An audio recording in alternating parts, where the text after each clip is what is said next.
할렐루야. 네. 소구영신 예배가 목요일이 아니고 수요일이죠, 그죠? 네, 수요일입니다. 아마 이제 퇴근하고 또 셀별로 이렇게 모여서 같이 식사도 하고 그러면 좋지 않겠나 그런 생각이 있습니다. 10시까지 오셔서 2014년도를 잘 마무리하기를 원합니다. 2015년도에 하나님께서 우리에게 또 새로운 시작을 하실 줄 믿습니다. 네, 우리 말씀을 보겠습니다. 출애굽기 33장 4절부터 11절까지. 출애굽기 33장 4절부터 11절.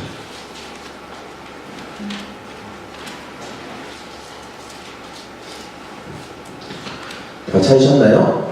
네, 같이 읽겠습니다. 시작. 백성이 이 준엄한 말씀을 듣고 슬퍼하여 한 사람도 자기의 몸을 단단하지 아니하니 여호와께서 모세에게 이르시기를 이스라엘 자손에게 이르라.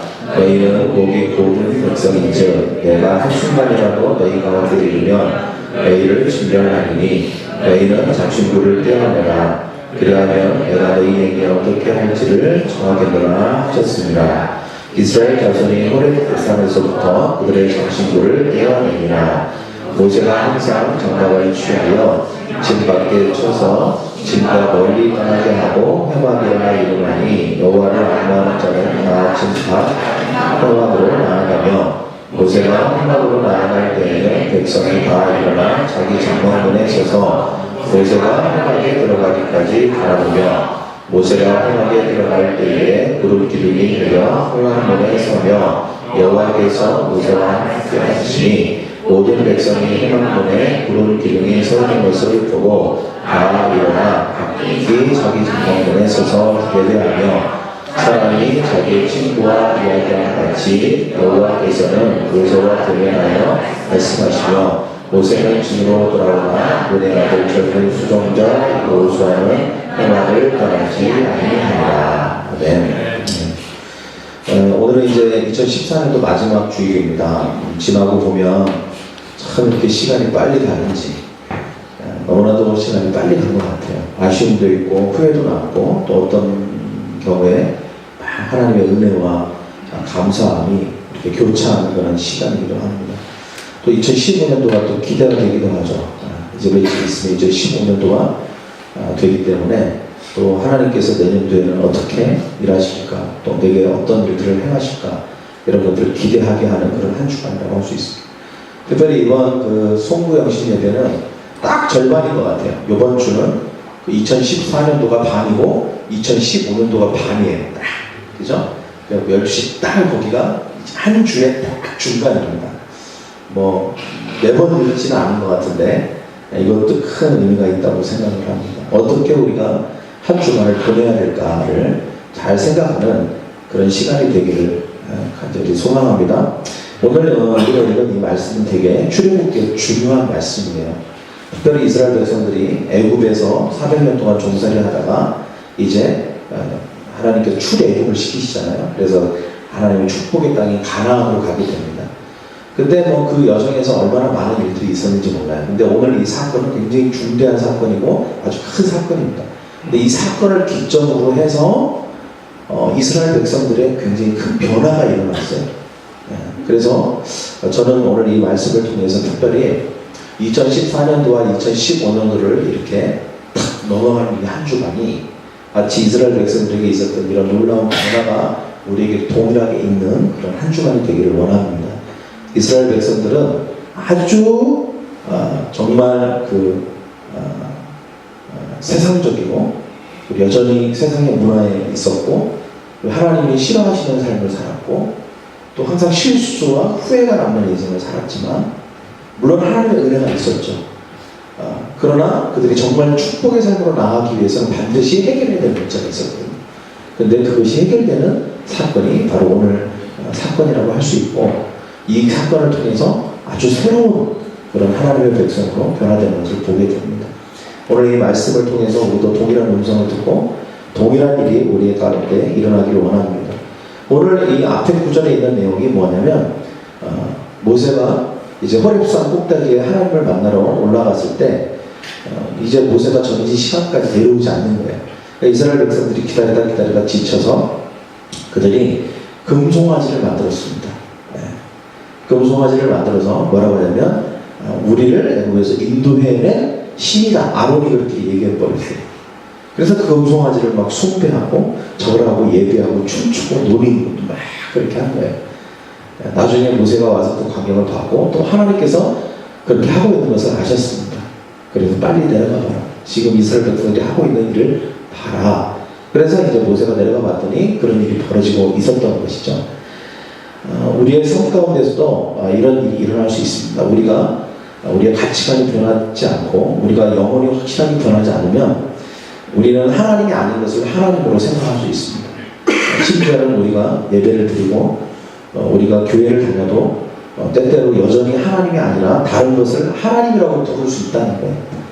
이스라엘 백성들은 정확하게 여호와 하나님이 어떤 분이신지를 모르고 있는 것이죠. 여전히 자기들이 가지고 있는 기준, 세상적 애굽의 가치관과 애굽의 문화를 가지고 하나님을 이렇게 만든 것입니다. 스스로 하나님을 만들어 버렸어요. 원래 있는 하나님이 아니라. 그래서 금송아지를 만들어 놓고 그것이 바로 여호와 하나님이다 라고 하면서 예배를 했던 것입니다. 여러분, 우리의 삶을 되돌아봤을 때 우리가 버려야 될 잘못된 것들, 우상들, 우리가 하나님으로 알고 섬기고 그것을 사랑하고 정말 그것에 우리의 모든 에너지와 관심을 집중시켰던 것들, 사실은 하나님이 아니고 하나님 기뻐하시는 일도 아닌데 그것을 너무 좋아해서 마치 그것이 하나님처럼 되어버린 것들, 그런 것들이 있다면 그런 것들이 과감하게 해결되는 그런 한 주간이 되기를 간절히 소망합니다. 절대로 하나님은 그런 게 우리의 삶 가운데 있기를 원하지 않으십니다. 이스라엘 백성들에게 이 문제는 반드시 해결되어야 되는 문제였어요. 그래서 이스라엘 백성들은 이 호렙산의 사건이 호렙산 이전과 이후에 굉장히 큰 변화가 일어나는, 그리고 이스라엘 백성들에게는 놀라운 하나님의 축복으로 나아가는 그런 계기가 되었던 것을 보게 됩니다. 여러분, 우리의 2014년도를 돌아보고 우리에게도 역시 그런 게 있지 않는가, 이런 것들을 좀 생각해보고 혹시 하나님께서 오늘 그것을 말씀하시면 과감하게 그것을 해결하고 새로운 2015년도로 시작하는 우리가 되기를 간절히 소망합니다. 자, 그러면 우리가 어떻게 해야 될까? 오늘 4절 말씀을 한번 보겠습니다. 4절 말씀에 보니까 이제 모세가 하나님의 말씀을 대변해서 아주 현엄한 하나님의 음성을 말합니다. 그게 뭐냐면 너희를 젖과 꿀이 흐르는 땅에 이르게 하려니와 나는 너희와 함께 올라가지 아니하리니 너희는 목이 곧은 백성인즉 내가 길에서 너희를 진멸할까 염려함이라. 이게 무슨 말이냐? 이제 내가 너희와 약속했다. 너희를 축복의 땅으로 인도하기로 약속했지만 나는 너희들과 함께하지 않겠다. 너무 실망했다. 너무 실망했다. 어떻게 금송아지를, 내가 그렇게 싫어하는 저 우상을 여호와 하나님이라고 하면서 섬기고 예배할 수 있느냐? 나는 너무 실망스럽다. 나는 도저히 내 마음이 너무 어렵다. 이렇게 말씀하시는 거예요. 그러면서 뭐라고 하냐면 너희들은 목이 곧은 백성이다. 어떻게 이렇게 변하지가 않냐? 어떻게 그냥 항상 애굽에서 했던 그 습관 그대로를 가지고 나와 함께 하려고 하냐? 라고 하면서 말씀하시는 거죠. 내가 이 상태에서 너희들과 함께 하다가는 내가 의도하지 않아도 내가 너희들과 함께 하다가는 그냥 나의 이 거룩함과 나의 놀라운 나의 그런 것 때문에 너희들이 혹여나 이 땅에서 망해버릴까 걱정이 된다. 그러니까 차라리 나 없이 그냥 가라.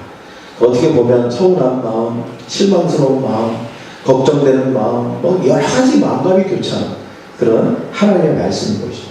이 하나님의 사실은 이 말씀은 어떻게 경고인 것 같기도 하고 책망인 것 같기도 하고 이런 아주 말씀입니다. 그래서 이 조용한 하나님의 말씀을 듣고 이스라엘들이 깜짝 놀라게 돼요. 자기들이 뭘 잘못했는지도 모르고 있는 상태였거든요. 그냥 자기들은 그냥 가지고 있는 장식을 모아서 여호와 하나님이 뭡니까?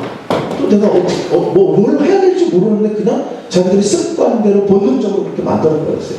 여호와 하나님. 그리고 그 여호와 하나님 금송아지를 숭배해요. 그게 잘못인지도 모르고 있는 거예요. 그런데 하나님께서 그것에 대해서 아주 중요한 말씀하시죠. 그때 이스라엘 백성들이 깜짝 놀라게 됩니다. 깜짝 놀라고 그렇게 깜짝 놀라면서 그들이 했던 일이 있어요. 뭐냐? 4절에 보니까 그 몸을 단장하지 아니하니. 이 황송한 말씀을 듣고 슬퍼하며 한 사람도 그 몸을 단장하지 아니하니. 절단 그 몸을 단장하지 아니하니. 그 몸을 단장하지 아니하니. 안 넘어가네요. 한 번만 넘겨주세요. 그 몸을. 그래서 첫 번째 이스라엘 백성들이 할 게 뭐냐면 멈춤입니다. 절단 멈춤. 사실 이 지금 이스라엘 백성들이 하는 행동은 우리가 이제 잘 아는 개념의 이 회개라고 하는 것이죠. 하나님의 말씀 듣고 잘못을 깨닫고 회개하고 있는 거예요. 근데 이 회개의 첫 행동이 뭐냐면 멈추는 겁니다. 멈추는 거예요. 아, 이것이 잘못됐구나. 이거 하나님 기뻐하시는 게 아니구나. 모를 수도 있고 알 수도 있어요. 그러나 중요한 것은 우리가 하나님의 축복의 삶으로 가기 위해서 항상 중요한 게 뭐냐? 하던 것이 잘못됐다. 멈춤. 멈춤. 절대로 멈춤. 영어로 뭐죠? 스탑. 옆에 있는 사람에게 스탑. 스탑. 멈추는 거예요. 우리 옆에 있는 사람 얘기합시다. 하나님이 싫어하는 것을 스탑하십시다. 자, 그럼 여기 성경에 보니까 그 몸을 단장하지 아니했다. 이 말은 뭐냐면 단장하는 것을 멈췄다는 거예요. 그럼 단장이 뭘까요? 단장. 치장하는 것 또는 뭐 장신구를 뭐 달고. 그러니까 우리가 보통 우리 여기서 현대인들이 상상하는 그 이상의 수준이에요. 그 치장과 단장이 아주 그냥 어마어마합니다. 막 금고리 막 이만한 거 막 코에다도 막 하고. 그래서 우리가 상상하는 그런 치장과는 좀 다른 형태의 치장이에요. 근데 이 단장하는 것이 왜 문제가 되느냐는 거예요. 항상 모든 문제에 발단이 될 때는 그런 거예요. 자, 보십시오. 뭐 그냥 신체와 몸을 예쁘게 꾸미고 또 이렇게 피부를 좋게 하고 화장을 하고 이게 뭐 문제가 되겠습니까? 근데 그들이 가지고 있었던 이런 단장품, 장신구들은 대부분이 다 애굽에서 갖고 온 거예요. 애굽. 이 애굽이라는 건 어떤 나라죠? 하나님이 아닌 이방신을 섬기고 그리고 바로를 섬기고 그리고 하나님이 싫어하는 우상들을 섬겼던 그런 나라예요. 근데 이 이스라엘 백성들이 거기서 400년 동안 머물면서 영향을 받은 거예요. 애굽의 문화의 영향을 받은 것입니다. 그래서 그들도 애굽 사람들이 그렇게 했던 것들을 그대로 따라했던 거예요. 그래서 그들이 가지고 있는 장신구의 문양이 개구리 문양, 뭐 예를 들면 뭐 이 문양, 그리고 또 10가지 제안이 나오는 이런 뭐 또 어떤 제안이죠? 피게이파, 악도구, 피게이파, 파리문양, 파리문양. 이런 소위 말해서 애국 사람들이 신으로 섬겼던 동물들의 문양과 그리고 이런 장신구들이 있는 거예요. 그러니까 그들은 그냥 항상 뭐 송아지 문양, 무슨 뭐 늑대 문양, 이런 문양들을 막 이렇게 치렁치렁 하고 있는 거예요. 그래서 이런 것들이 그대로 그냥 이방을 섬기고 우상을 숭배하는 이런 장신구들을 항상 가지고 있는 것입니다. 그런데 이게 가지고 있을 때 문제가 되지 않았어요. 어떤 결정적인 문제가 딱 생겼을 때 그것이 죄와 관련이 되고 연관이 되기 시작하는 것입니다. 뭐 예를 들면 우리가 술이라고 하는 게 술 자체가 죄가 아니에요. 술 자체는 죄가 아닙니다. 그러나 항상 술은 죄의 통로가 돼요. 항상. 그래서 제가 항상 하는 얘기지만 제가 교도관, 우리 옛날에 알던 청년이 교도관, 공주 교도관으로 있었는데 그 친구가 항상 그런 얘기를 했어요. 여기 오는 사람들의 90%는 항상 술을 먹은 상태에서 범죄를 한다는 거예요. 술을 먹은 상태에서 죄를 저지르는 게 90%라는 거예요. 왜 그래요? 이성을 잃게 하고 그 안에 있는 어떤 분노의 감정이 통제가 안 되고 그러다 보니까 항상 술이 어떻게 죄의 통로가 된다는 것입니다. 여러분, 장신구 자체가 문제는 아니지만 이런 세상적인 가치관과 애굽의 문화와 그 다음에 우상 숭배의 것들을 몸에 지니고 있을 때에 그것이 곧바로 우상 숭배로 연결되는 죄의 통로가 되었다는 것입니다. 그들이 실질적으로 다급한 상황이 되고 그 다음에 난감한 상황이 되었을 때 그들의 인생 가운데 다급한 상황이 되었을 때 그들이 의지하는 게 뭐예요? 자기들의 장신구를 의지하는 거예요. 자기들이 가지고 있는 치장하고 있는 것들을 의지하는 거예요. 그래서 그것들을 다 내어놓고 그것을 녹여서 금송아지를 하나 만들어낸 거예요. 그래서 심각한 문제가 생겼던 것입니다. 여러분, 이스라엘 백성들은 아직 영적으로 혼적으로 변화되지 않은 거예요. 그런 상태에서 이 단장품은 언제든지 하나님이 싫어하는 불씨가 될 수 있었습니다. 하나님이 우리에게 말씀하시는 것, 또 이스라엘 백성들이 하나님의 말씀을 듣고 첫 번째 행동이 단장을 하지 아니하니라 라고 했던 것은 굉장히 중요한 의미를 가지고 있습니다. 우리의 삶에도 딱히 이것이 죄다 라고 말할 수 있는, 드러나지 않는 것들이 있습니다. 네. 어쩌면 우리의 잘못된 가치관일 수 있어요. 또는 아무에게도 들키지 않는 나만이 가지고 있는 은밀한 어떤 거, 우리 남자들, 여자들 다 할 것 없이 컴퓨터나 아니면 모바일 기기 안에 있는 어떤 거, 옛날 여자친구 사진 이런 거. 누구예요?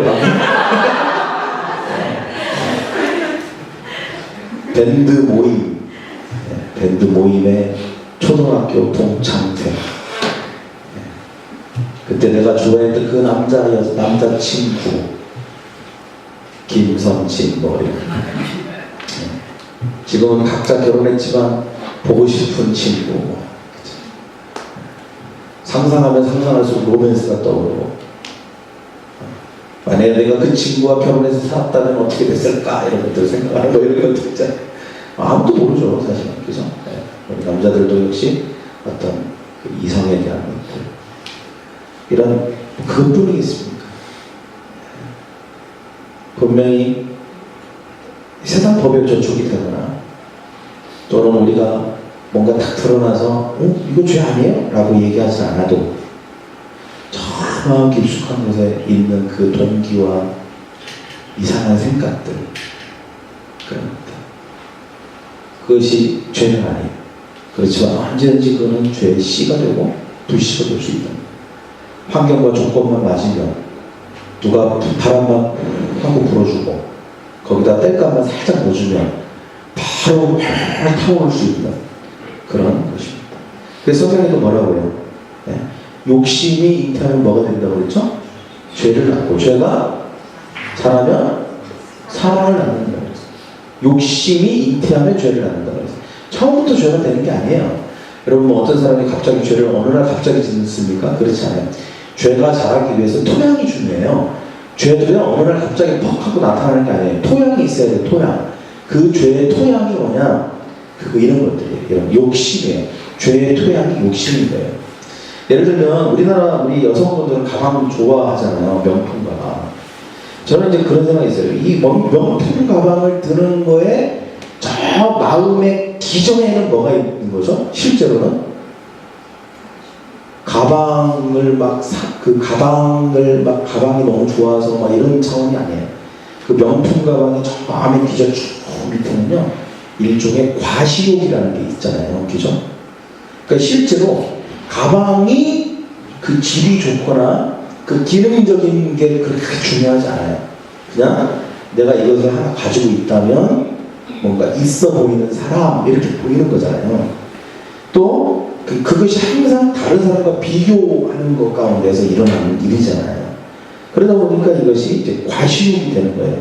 그것이 하나 드릴 때는 그게 이제 남편의 사랑이고 사랑일 수도 있고, 하나 정도는 괜찮아요. 근데 그게 개수가 늘어나고, 그것이 자기의 소득을 넘어서고, 그리고 그것이 항상 그걸 늘 생각하고 있는 거. 그러니까 우리나라 학생들만 학교 갈 때 명품가방을 가져간대요, 전 세계. 우리나라 학생들만. 근데 이해가 안 된대요. 왜냐면 그 명품가방에는 책도 못 넣잖아요. 어떻게 책을 넣어야 명품가방이 늘어나는데. 그렇잖아요?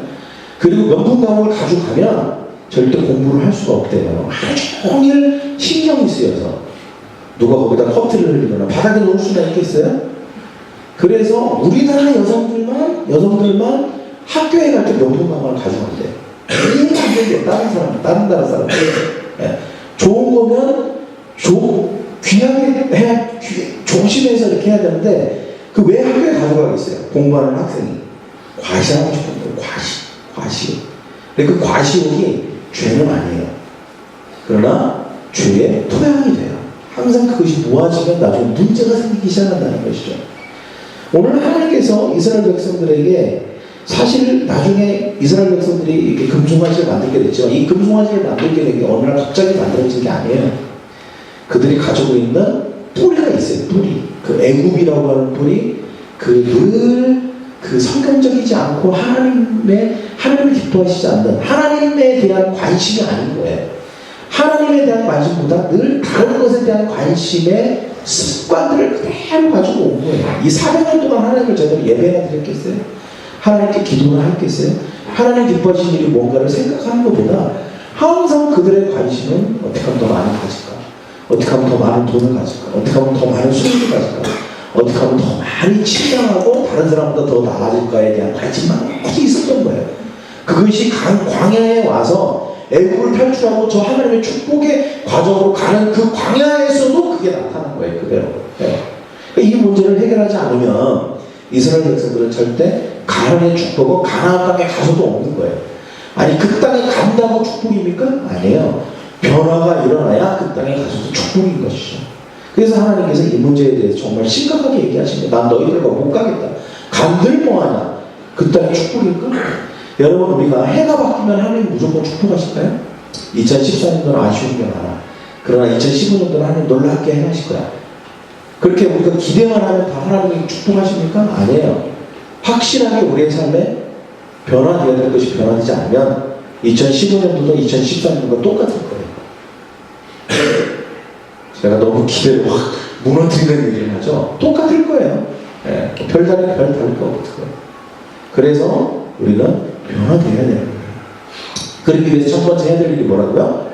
멈춤이에요. 저를 따라오고 멈춤. 멈추는 거예요. 하지 않는 거예요. 뭔가를 하던 걸 하지 않고 일단 멈추는 거예요. 여러분 가는 길을 돌아오기 위해서는 멈춰야 돌아올 수 있잖아요. 하다가 멈춰야 돌아서죠. 그래서 멈추라는 거예요. 하나님이. 일단은 하지 말아라. 여러분 우리가 살아있는 공동체든 도시든 항상 변화의 시작은 주님이 나에게 말씀하시고 음성을 들려주실 때 그것을 깨닫고 이것이 잘못된 것이구나. 여러분의 항상 양심에 말씀하시거든요. 여러분의 생각에 대해 말씀하시거든요. 지금 네가 하고 있는 일이 옳은 거냐? 너의 생각과 너의 동기가 지금 옳은 것이냐? 이것은 잘못된 것 아니냐? 라고 말씀하실 때 그것을 단호하게 말씀하실 때 딱 멈출 수 있어야 되는 것입니다. 그때 하나님의 복이 우리에게 임하고 우리가 변화됨으로 말미암아 하나님 우리를 축복하실 줄 믿습니다. 멈추지 못하는 마음이 어떤 게 아닌 줄 아세요? 멈추지 못하는 양심. 그게 화인 맞은 양심이라고 성경이 얘기해요. 화인 맞았다. 이게 뭐예요? 감각이 없는 거예요. 하나님이 아무리 말씀하셔도 무시하는 거예요. 그리고 멈추지 못하는 거예요. 멈출 수 없을 때. 하나님 계속 말씀하시는데도 멈출 수 없다. 이 말은 뭐냐면 우리의 양심이 심각한 병에 걸려 있는 거예요. 무감각증. 저를 따라 무감각증. 영적인 무감각증에 시달리고 있는 거예요. 예민해야 되거든요. 여러분 사람이 제가 이제 나이가 먹으니까 어떤 현상이 일어나냐면 이렇게 다쳐도 왜 다쳤는지를 나중에 모르겠어요. 이렇게 분명히 얘가 찢겨지고 피가 나는데 어디서 다쳤지? 이런 현상이 자꾸 일어나요. 그게 감각이 예민하지가 않은 거예요. 그래서 나이가 먹으면 이렇게 누가 와서 때려도 잘 몰라요. 실험해보지는 마세요. 잘 몰라요. 저녁에 가서 이렇게 쭉 찢겨져 있으면 이거 왜 찢겨져 있지? 이래요. 감각이 없어지는 거거든요.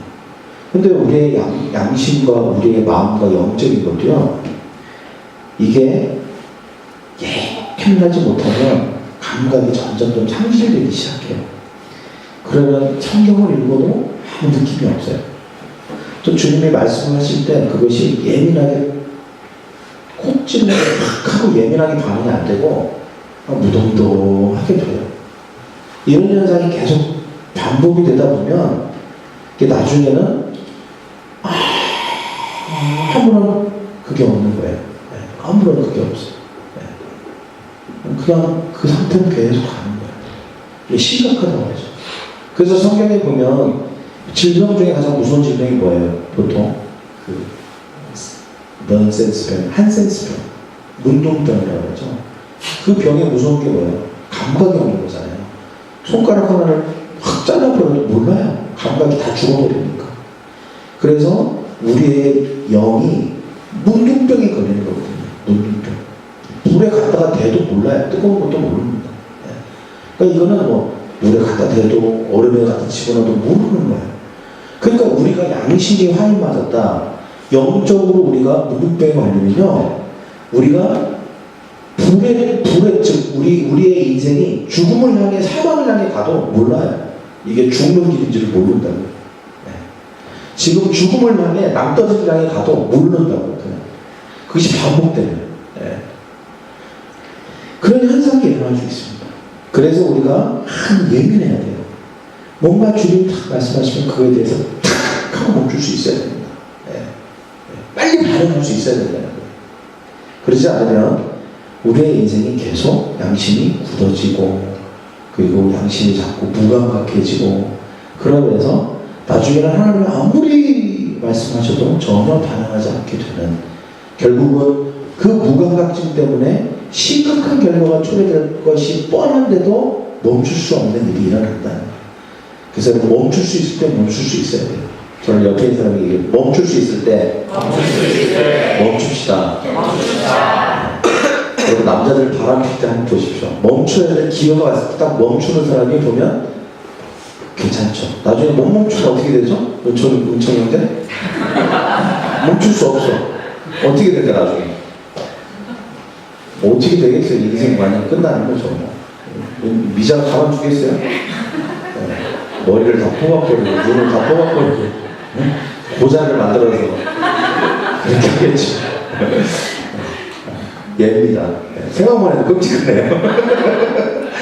그러나 우리 은천 형제는 뭐 그럴 일은 없을 거예요. 이 모든 것을 미자 자매를 만나면서 다 멈췄어요. 5년, 6년 전에 이미 연애할 때 다 모든 것을 다 멈추고 오지, 미자 자매한테만 모든 올인하고 있는 것 같아요. 내가 보니까. 여러분, 멈출 수 있을 때 멈추. 스탑 표지판을 무시하면 큰일 나는 거예요. 그래서 5절에 뭐라고요? 너희들이 내가 순식간이라도 너희 중에 행하면 너희가 진멸되리니 그랬어요. 봐봐라. 너희들이 이 상태로 계속 간다면 어떻게 될 것 같냐? 너희들 다 망한다. 내가 너희와 함께하지 않고, 보세요. 죄가 있으니까 함께 할 수 없죠. 하나님이. 함께 하기 싫죠. 그리고 내가 너희와 함께하지 않고, 그리고 내가 혹여나 너희 중에 순식간이라도 너희 중에 행하면, 거룩하신 하나님이 이스라엘 백성들이 행하면 다 죽는 거죠. 뭐. 죄 가운데 있으니까. 진멸되리니. 어느 날 갑자기 순식간에 문제가 터진다는 거예요. 예산이 무너진다는 것입니다. 그래서 들키면 끝나는 거죠. 들키면 끝나는 거죠. 모든 것이 다 끝나는 거예요. 괜찮을 것 같지만 실제로는 어느 순간 문제는 항상 터지게 돼 있다는 것입니다. 그 다음에 멈추고 어떻게 됩니까? 두 번째는 뭐냐면, 넘겨주세요. 두 번째는 없앰. 따르니까 없앰. 5절 같이 읽겠습니다. 시작. 너희는 여기 보통 백성이죠. 내가 순식간이라도 너희 중에 말하면 너희를 진멸하니 너희는 장장품을 제하라. 그래야면 내가 어떻게 하기를 알게 하겠노라. 없애나 이거예요. 없어요. 자, 뭐가 문제인지를 알려주시고, 그 다음에 이스라엘 백성들이 멈췄죠. 그때 이스라엘 백성들이 하나님 뭐라고 합니까? 그것을 제하라. 여러분, 우리가 잘 알아야 될 게 있어요. 우리 자신을 잘 알아야 됩니다. 예를 들면, 여러분, 이스라엘 백성들이 굉장히 슬퍼했어요. 자기들이 잘못한 걸 알고. 그리고, 내가 이 단장을 한 것이 문제였고, 결국 이것이 이제 죄의 뿌리였구나. 이것이, 결국은 이게 불씨였구나. 이것을 알게 되고, 단장을 하지 않았어요. 그날따라 전부 다 화장도 안 하고, 장신구나 이런 것도 다 그냥 다 처박아 놨어요. 그 자기 장막 안에 집에다가 다 놓고 왔다고요. 어느 날은 이렇게 밖에 나와보니까 전부 다 장신구를 안 하고 다니는 거예요. 그러면 여러분, 그것을 볼 때 정말 그들이 변한 겁니까? 변한 거예요? 하지 않았으니까? 변한 거예요? 변한 거예요? 안 변한 거예요? 변한 것 같기도 하고 안 변한 것 같기도 하죠. 변한 것 같은데 안 변한 거예요. 저를 따르고 변한 것 같은데 안 변한 것이다. 왜 그래요? 일시적인 거거든요. 순간적인 거거든요. 이건 믿을 수가 없어요. 잠깐 멈추는 건요, 그것은 뭘 얘기하냐면 다시 멈췄다 다시 갈 수 있다는 거예요. 이게 멈추어서 해야 될 일이 있습니다. 그게 뭐냐? 다시는 그 길로 가지 않기 위해서 뭐예요? 모든 것을 다 제거해야 되는 거예요. 다 없애버려야 되는 것입니다. 여러분 언제든지 다시 금송아지 만들 수 있는 게 어디에 있어요? 어디에 있어요? 집에 있잖아요. 네. 그거 집에 두고 있는 이상은 지금은 환경과 조건이 안 만들어지니까 안 할 뿐이에요. 변한 것 같아요. 그렇지만 변한 게 아니에요. 그게 있으니까. 언제든지 그거 다시 찾아가고 끄집어내갖고 다시 금송아지 만들 수 있어요. 네. 다시 하나님을 대신할 수 있는 것도 있다는 거예요. 그래서 하나님은 뭐라고 합니까? 얘들은 목이 고든 백성, 잘 안 변하는 백성이지 않냐. 사람은 쉽게 변하는 게 아니에요. 옆에 있는 사람 눈을 쫙 째려보면서 사람은 쉽게 변하는 게 아닙니다. 참 쉽게 안 변하거든요. 그래서 여러분 언제든지 다시 옛 습관으로 옛 사람으로 돌아갈 수 있다는 거예요. 그래서 여러분 한순간에 어떤 감정, 결단 그리고 잠깐 멈추고 너무 믿으면 안 되거든요. 완전히 다시 할 수 없는 조건을 만들어야 되는 거예요. 네. 컴퓨터가 자꾸 문제다. 그럼 컴퓨터를 때려 부셔야 되는 거예요. 예를 들면 안 되겠다. 그럼 버려버려야 돼요. 네. 버려야 돼요. 뭐 그게 아니더라도 컴퓨터를 모든 사람이 다 보는 뭐 거실에 놔둔다. 이렇게 환경을 완전히 바꿔버려서 뭔가 문제가 될 수 있는 것을 완전히 없애버려야 돼요. 그렇지 않으면 우리는 계속해서 그것을 할 수 있는 씨앗을 남겨두는 것입니다. 여러분 이스라엘 백성들은 후회하고 뉘우치고 하나님 앞에 분명히 죄송했지만 단장품은 버리고 싶지는 않은 거거든요. 그 속마음을 한번 보세요.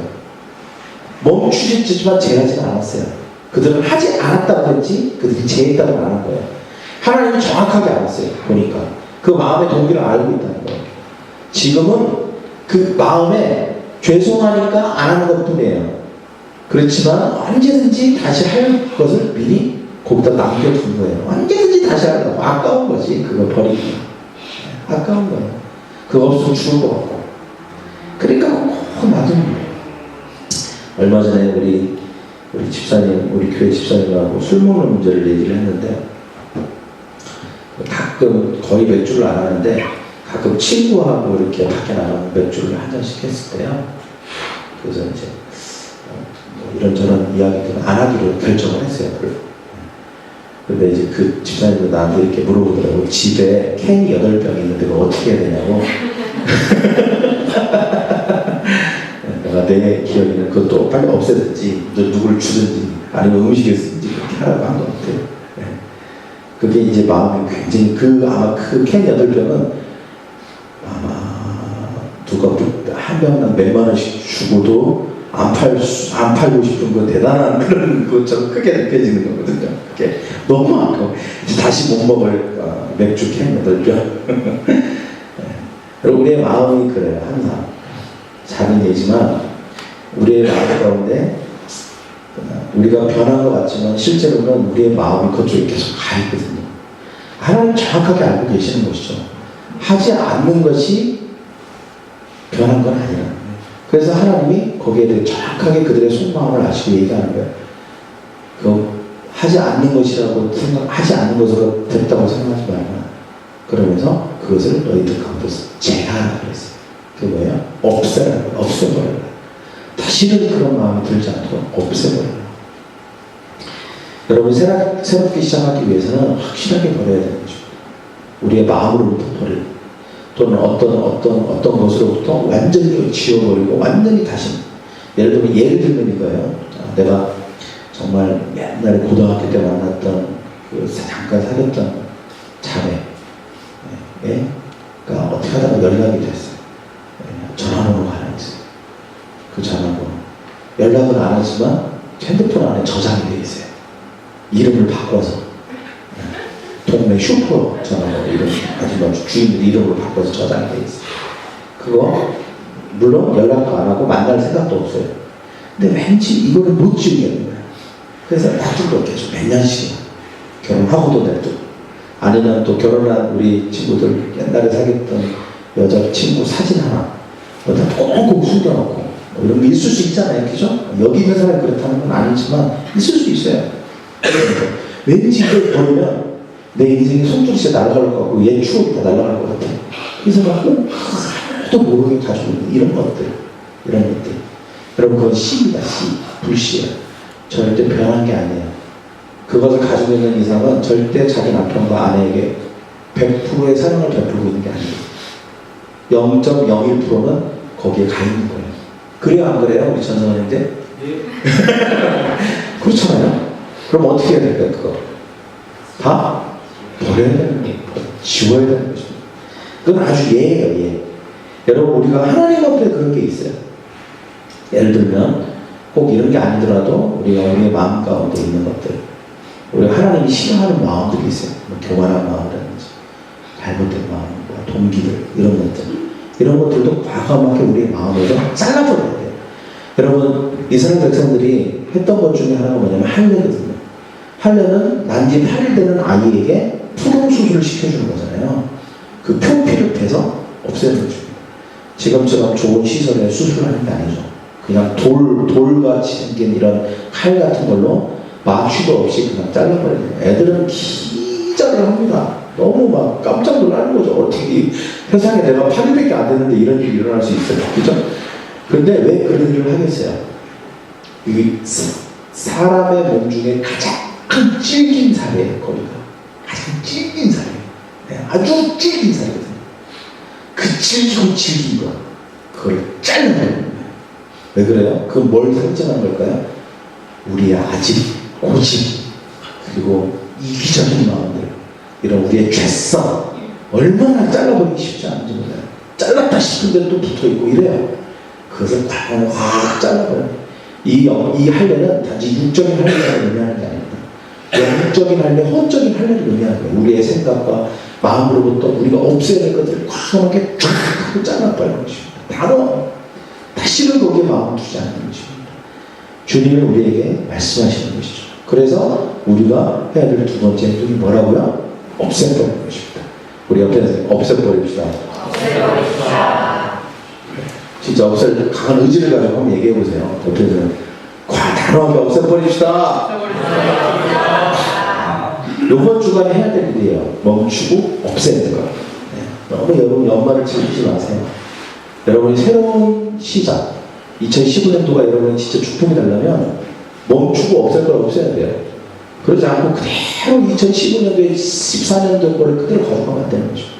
그 다음에 세 번째는 뭐냐면 나아감이에요. 저를 따르니까 나아감. 같이 읽겠습니다. 시작. 모세가 항상 장막을 취하여 진 밖에 서서 진과 멀리 떠나게 하고 회막이라 이름하니 여호와를 앙망하는 자는 다 진 밖 회막으로 나아가며.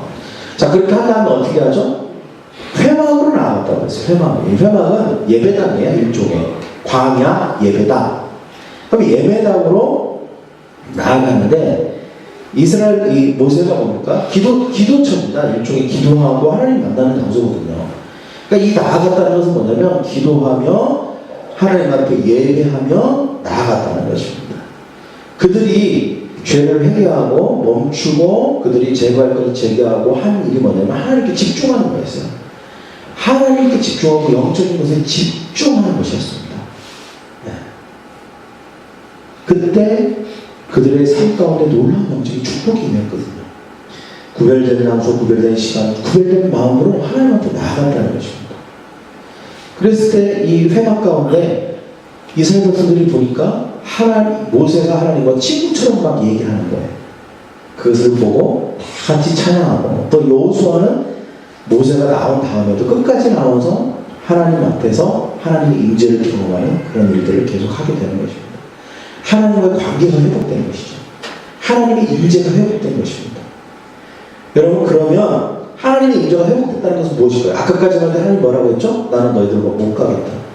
내가 너희들 옆에만 가도 너희들은 다 죽어버릴 수도 있다. 이건 너희들은 망한 거다. 이제 이 상태로는 망한 거라고 했잖아요. 그런데 그들이 멈추고 하나님이 제하라고 하는 말씀에 순종했더니 완전히 그 전에보다는 전혀 다른, 하나님 말씀하신 건 전혀 다른 일들이 일어나기 시작했죠. 하나님의 임재가 임하고 회막으로 모든 백성이 나와고 기도하고 하나님께 집중하고 그랬더니 성경에 보니까 또 구름 기둥이 임했다고 했어요. 즉 하나님의 임재의 상징이죠. 내가 너희들과 계속 함께 할 거야. 하나님이 언제 그랬는지 너무 기분 좋으신 거예요. 그러면서 그들을 축복하시면서 복이 됩니다. 여러분, 우리에게도 이런 일이 2015년도에 일어나야 될 줄 믿습니다. 그래서 우리가 해야 될 게 뭐예요? 2014년도에 절대 있어서는 안 되는 아무리 작은 거라도 습관 하나, 그리고 작은 생각 하나, 잘못된 동기 하나도 그것을 멈춥시다. 할렐루야. 그리고 그것을 완전히 제거합시다. 버리십시오. 버리세요. 싹 버려보세요. 치우고 버리고 마음에서 치우세요. 그리고 하나님 앞에 겸손하게 나아가십시다. 이번 주간이 그런 주간이에요. 그래서 성경신 예배 때 하나님 앞에 나올 때 여러분 절대 죄를 가지고 나오지 마십시오. 이미 죄와 없앨 것들이 다 해결된 상태로 나와야 되지 않겠어요? 그럴 때 그 예배가 하나님의 회막 가운데 구름 기둥이 임하고 마치 하나님과 우리가 친구처럼 얘기하게 되는 하나님의 임재의 예배가 될 줄 믿습니다. 할렐루야. 네. 기쁨의 예배가 될 거예요. 감격의 예배가 될 것입니다. 그리고 이제 2015년도가 매일매일의 삶에서 하나님이 영으로 이끌어 가시는 축복의 한 해가 되고 진짜 새로운 시작이 되는 그런 한 해가 될 것입니다. 그래서 여러분의 가정과 여러분의 재정과 여러분의 모든 직장과 하나님께서 모든 삶들을 책임져 주시고 그 가나안 축복의 땅까지 계속해서 여러분이 인도해 주실 줄 믿습니다. 그런 저와 여러분 되기를 간절히 소망합니다. 그래서 여러분 아까 얘기했지만 첫째는 감사하십시오. 네, 뭘 하나님 어떤 은혜를 주셔서 감사하고 적으십시오. 그리고 또 하나님이 내가 결심했지만 하나님이 우리가 내가 말씀을 보고 하나님의 말씀을 들을 때 내가 있어서는 안 되는 잘못된 것들 아무리 작은 거라도 그걸 회개하십시오. 멈추기로 회개하십시오. 그리고 그것을 제거하십시오. 예수 그리스도의 보혈의 이름으로 개정하면 그것에 대해서 제거하십시오. 그리고 실제로 행동하십시오. 열매는 행동이에요. 없앨 거 없애고 버릴 거 버리고 하십시오. 그 다음에 여러분 하나님 앞에 정식으로 나오십시오. 기도하십시오. 매 순간마다 기도하고 말씀으로 큐티하면서 2015년도를 잘 준비합시다. 그러면 하나님께서 2015년 시작과 함께 우리에게 놀라운 축복을 주실 줄 믿습니다. 할렐루야.